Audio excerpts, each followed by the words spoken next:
এটা বিশেষ বাক্য বা কেইটামান বিশেষ শব্দ এই মুহূৰ্তত চৰ্চিত হৈ আছে আৰু এই বিশেষ শব্দটো হৈছে মেডে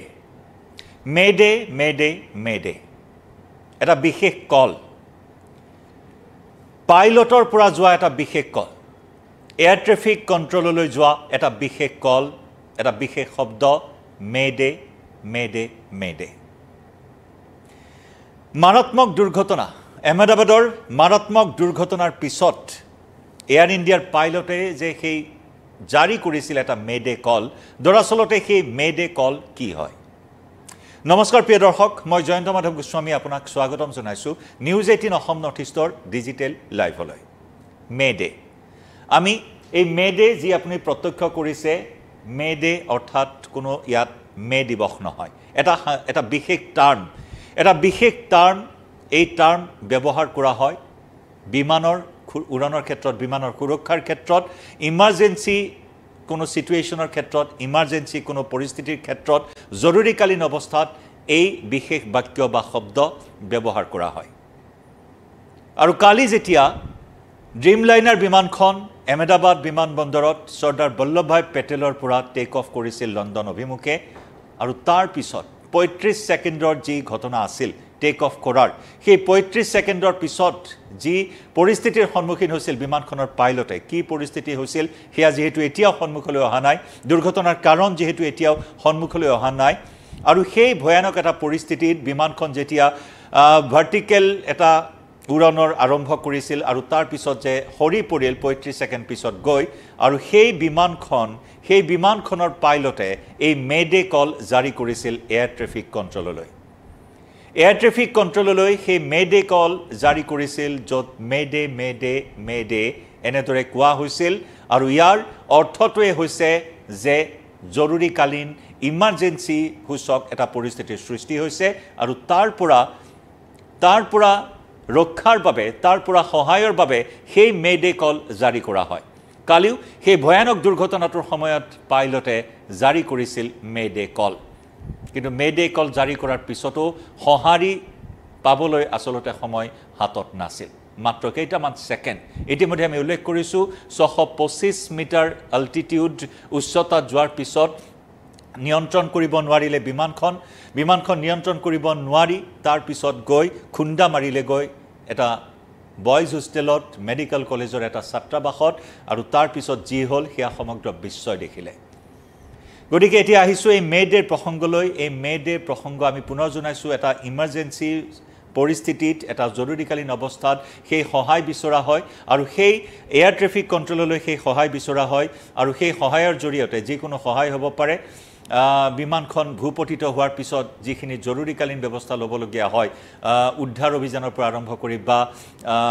জুই নিৰ্বাপন কৰিব পৰা আৰম্ভ কৰি সেই সকলোখিনি ব্যৱস্থাৰ বাবে এনেকুৱা ধৰণৰ এটা কল জাৰি কৰা হয় কিন্তু কালি সময় কাৰো হাততে নাছিল যে বৃহৎ এটা অঘটন সংঘটিত হ'ল বিশ্বৰ বিমান দুৰ্ঘটনাৰ ইতিহাসৰ অন্যতম এক শোকাবহ তথা বৃহৎ দুৰ্ঘটনা হিচাপে পৰিগণিত হ'ল য'ত 242 গৰাকী যাত্ৰী 241 গৰাকী যাত্ৰীয়ে কেইটামান ছেকেণ্ডৰ ভিতৰতে ধূলিৰ লগত মাটিৰ লগত ছাইৰ লগত মিহলি হৈ গ'ল আৰু সেই দুৰ্ঘটনাৰ পিছতে এতিয়া দুৰ্ঘটনাৰ কাৰণ উদ্ঘাটন কৰিবৰ বাবে জোৰদাৰ তদন্ত আৰম্ভ হৈছে ব্ল্যাক বক্স উদ্ধাৰ হৈছে ইয়াৰ পূৰ্বৰ ডিজিটেল লাইভত আমি ব্ল্যাক বক্সৰ বিষয়ে আপোনালোকক জনাইছো এতিয়া মেডে প্ৰসংগলৈ আহিছো মৃত্যুৰ পূৰ্বৰ সেই ভয়ংকৰ ক্ষণ সেই ভয়ংকৰ মুহূৰ্তৰ আগজাননীয়ে হৈছে মেডে মেডে মেডে কালি 1:38 টেক অফ কৰাৰ পাছত সেই মেডে কণ্ঠস্বৰ ভাহি আহিছিল বাজি উঠিছিল সেই মেডে কল জাৰি কৰিছিল পাইলটে এক ভয়ানক পৰিস্থিতিৰ সন্মুখীন হৈছিল যে পৰিস্থিতিৰ মোকাবিলা কৰিবলৈ সফল নহল পাইলট আৰু যাৰ পৰিণতিত কালি সেই ভয়ংকৰ দুৰ্ঘটনা সংঘটিত হ'ল মেডে কেতিয়াৰ পৰা প্ৰয়োগ হ'ল কেতিয়াৰ পৰা প্ৰযোজ্য কৰা হ'ল এই বিমানৰ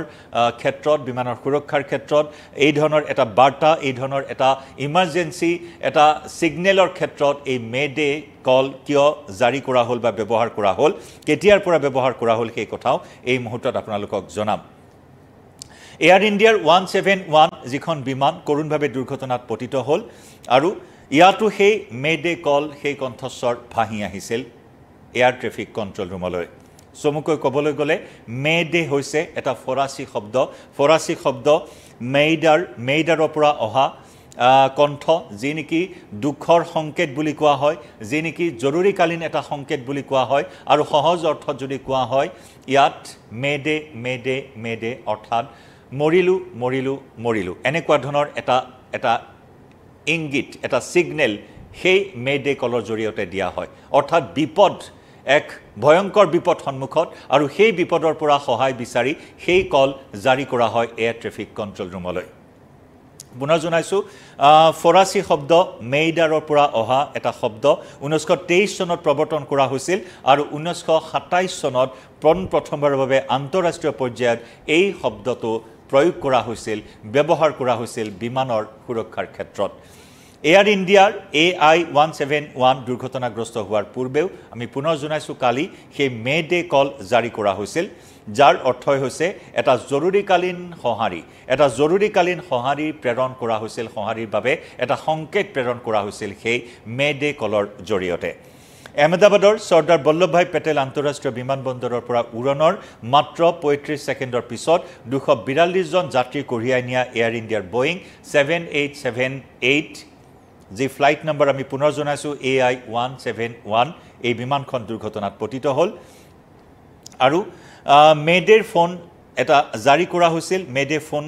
কল জাৰি কৰা হৈছিল আৰু তাৰ পিছতে হঠাৎ মেঘনী নগৰৰ এটা অট্টালিকাত ধৰি পৰি এটা অগ্নিকুণ্ডত পৰিণত হৈছিল সমগ্ৰ বিমানখন ধ্বংসস্তূপত পৰিণত হৈছিল মাত্ৰ কেইটামান মুহূৰ্তৰ ভিতৰতে জীৱন মৰণৰ যি খেল চকুৰ সন্মুখতে সকলো ছাৰখাৰ হৈ গৈছিল আমি পুনৰ জনাইছোঁ মে ডে শব্দটো 1920 চনৰ আৰম্ভণিতে লণ্ডনৰ ক্ৰয়ডন বিমানবন্দৰৰ ৰেডিঅ' অফিচাৰ ফ্ৰেডৰিক ষ্টেনলি মকফৰ্ডে উদ্ভাৱন কৰিছিল প্ৰথমবাৰ 1920 চনত এই শব্দটো উদ্ভাৱন কৰিছিল আৰু তেওঁ ইয়াক ফৰাচী বাক্যাংশ মেইডাৰ মোক সহায় কৰক যাৰ অৰ্থ হ'ল মেইডাৰ অৰ্থাৎ যাৰ অৰ্থ হ'ল মোক সহায় কৰক আৰু তাৰ লগত সংগতি ৰাখি এই বাক্যাংশ আৰু যি নেকি ক্ৰছ চেনেল ট্ৰেফিকত ইয়াক সহজেই প্ৰয়োগ কৰাৰ বাবে ব্যৱহাৰ কৰা হৈছিল বুজি পোৱাৰ বাবে ক্ৰছ চেনেল ট্ৰেফিকত ইয়াক ব্যৱহাৰ কৰা হৈছিল 1923 চনৰ ভিতৰত ই পাইলট আৰু মেৰিনাৰসকলৰ বাবে আন্তঃৰাষ্ট্ৰীয় ৰেডিঅ' সংযোগৰ এটা অংশ হৈ পৰে গুৰুত্বপূৰ্ণ অংশ হৈ পৰে আৰু 1927 চনত SOSৰ সৈতে আনুষ্ঠানিকভাৱে গ্ৰহণ কৰা হয় SOS আমি প্ৰায় ক্ষেত্ৰত SOS ব্যৱহাৰ কৰোঁ SOS আমি প্ৰয়োগ কৰোঁ সেভ আৱাৰ সোল প্ৰেছক্ৰিপশ্যনত চিকিৎসকে দিয়া প্ৰেছক্ৰিপশ্যনতো বিভিন্ন সময়ত সেই ঔষধ দৰৱৰ লগত সেই SOS চিকিৎসকে লিখি দিয়া আমি প্ৰায় দেখিবলৈ পাওঁ আৰু এই SOSৰ সৈতে মে ডে কলৰ সেই সামঞ্জস্যৰ কথাও কোৱা হৈছে মে ডে কলে কেনেদৰে কাম কৰে সেয়াও আমি জনাইছোঁ এজন পাইলটে যেতিয়া কয়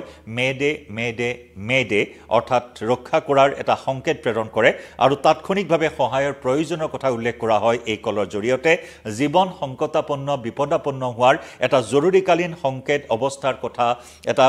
সিগনেল প্ৰেৰণ কৰা হয় আৰু সেই সময়ছোৱাতে কেনেদৰে বিমানখনক ৰক্ষা কৰিব পৰা যায় উদ্ধাৰ কৰিব পৰা যায় আসন্ন বিপদৰ পৰা উদ্ধাৰ কৰিব পৰা যায় ৰক্ষা কৰিব পৰা যায় যাত্ৰীসকলক তাৰ বাবে প্ৰয়োজনীয় ব্যৱস্থা গ্ৰহণ কৰা হয় পাইলটসকলে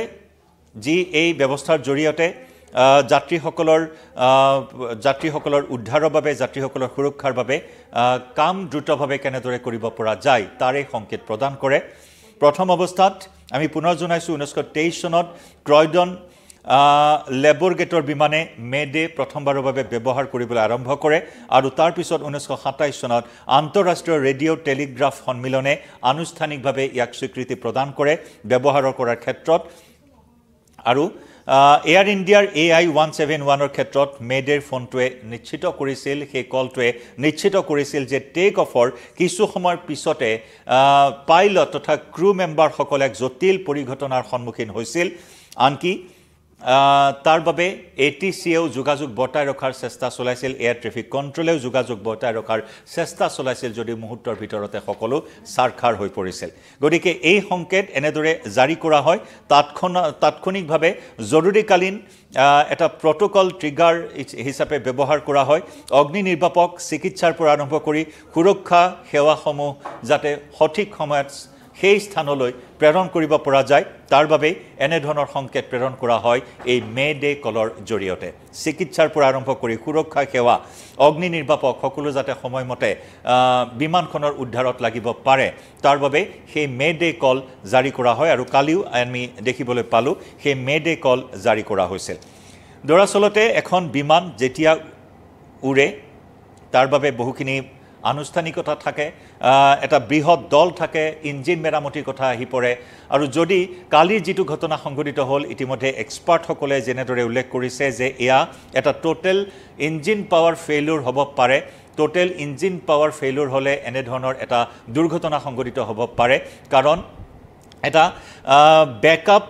সিস্টেম সাজু হৈ থাকে যদি ইঞ্জিন বিকল হৈ পৰে এখন বিমানৰ যদি এটা ইঞ্জিন বিকল হৈ পৰে তেতিয়াহ'লে বিমানখনত এটা বেকআপ সিস্টেম সাজু কৰি ৰখা হয় কালি সেই বেকআপ সিস্টেমেও কোনো ধৰণৰ কাম নকৰিলে অৰ্থাৎ ইয়াৰ পৰাই অনুমান কৰা হৈছে যে টোটেল ইঞ্জিন পাৱাৰ ফেইলিউৰৰ পৰিণতিত কালি সেই ভয়ংকৰ দুৰ্ঘটনা সংঘটিত হ'বলৈ পালে আনহাতে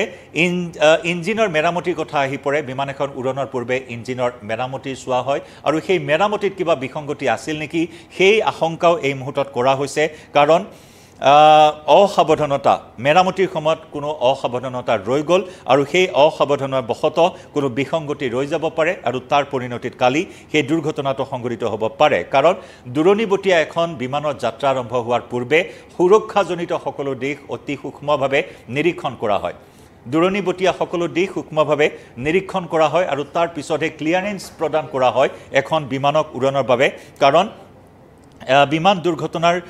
যথেষ্ট এনে ধৰণৰ দিশসমূহ চোৱা হয় এটা ইঞ্জিনিয়াৰিং টিম এটা ডাঙৰ ইঞ্জিনিয়াৰিং টিমে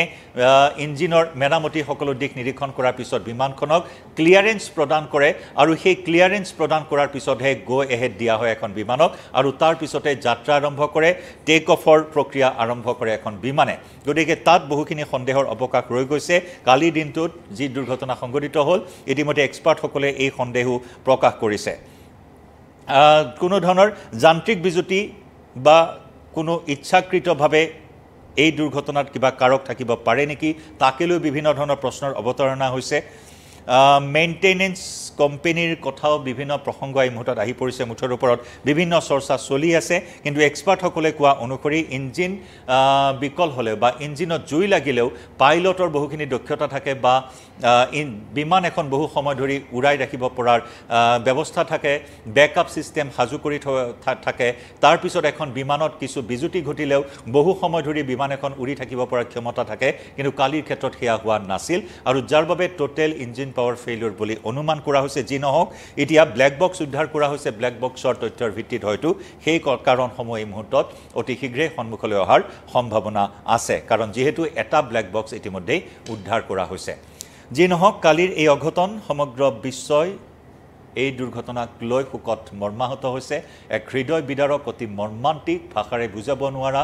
241টাকৈ পৰিয়ালত কি হৈ আছে ভুক্তভোগীয়ে সেই অনুভৱ কৰিছে আৰু সমগ্ৰ বিশ্ব সমগ্ৰ দেশবাসী এই ভুক্তভোগী পৰিয়ালৰ হৈ প্ৰাৰ্থনা জনাইছে সমবেদনা জ্ঞাপন কৰিছে আৰু যাতে এনেকুৱা ধৰণৰ ঘটনা সংঘটিত নহওক কাৰণ ড্ৰিম লাইনাৰ আটাইতকৈ সুৰক্ষাজনিত এখন বিমান বুলি অনুমান ধাৰণা কৰা হয় আটাইতকৈ সুৰক্ষাজনিত প্ৰযুক্তিৰে এই বিমান নিৰ্মাণ কৰা হয় কিন্তু দেশৰ ইতিহাসত প্ৰথমবাৰৰ বাবে এই ড্ৰিম লাইনাৰ এখন ভূপতিত হোৱাই সকলোকে এই মুহূৰ্তত দুঃচিন্তাত পেলাইছে বিমান যাত্ৰাৰ ক্ষেত্ৰতো ভবাই তুলিছে সকলোকে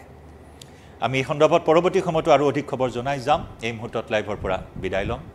নমস্কাৰ